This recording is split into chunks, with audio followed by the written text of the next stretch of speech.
Have you ever met someone and within days, they're already talking about how special the connection feels? How they've never felt this way before. Maybe you've been that person. Getting attached too quickly. And while some might call it romantic, others see it as a red flag.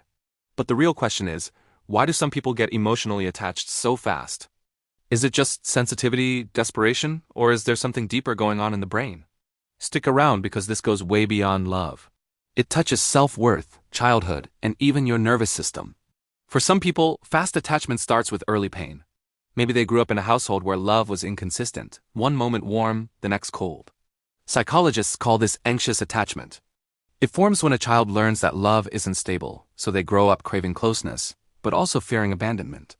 In adulthood, this looks like bonding quickly, not because the person is perfect, but because the brain is searching for safety. It clings fast, because it fears loss faster.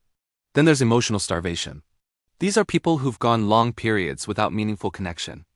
Maybe they've been single for years, or stuck in shallow relationships.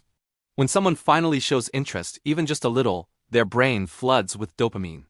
It's not love, it's relief. Their mind isn't attaching to the person, it's attaching to the feeling of being seen. And that feeling, after a long drought, can feel like a lifeline. But sometimes it's not even about the other person. It's about filling a void. People who get attached quickly often use connection as a form of identity. They don't just want someone, they need someone to feel complete. This is rooted in a fragile sense of self. Psychologically, it's called identity fusion, where the self becomes enmeshed with someone else so fast, there's barely a boundary. These people often say things like, "we just click," or "it's like I've known them forever," because fast attachment makes them feel whole. But here's the truth, when your self-worth depends on someone else's presence, it's not connection, it's dependency. Another reason is the fantasy effect. When someone hasn't healed from loneliness or heartbreak, the mind creates a version of love based on imagination, not reality.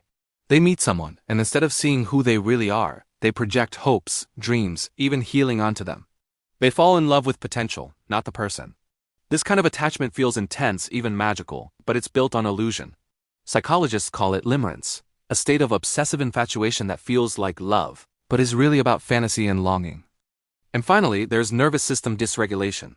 People who've lived through trauma, emotional neglect, or unstable relationships often have heightened emotional reactivity.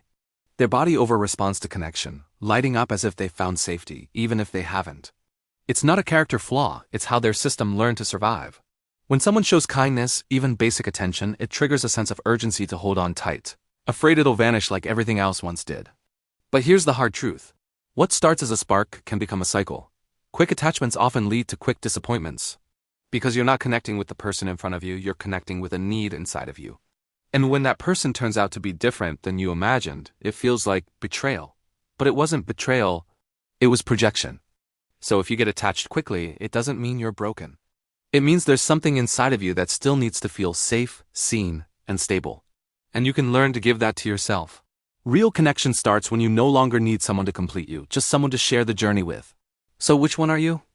Are you the anxious heart, the lonely dreamer, the identity seeker, the fantasy chaser, or maybe someone still healing? Let me know in the comments. And if this helped you see yourself or someone else more clearly, hit subscribe. We talk about the real psychology that most people overlook. And if you want to go deeper, join our Discord. It's a space for people like you, emotionally aware, thoughtful, and growing. Links in the description.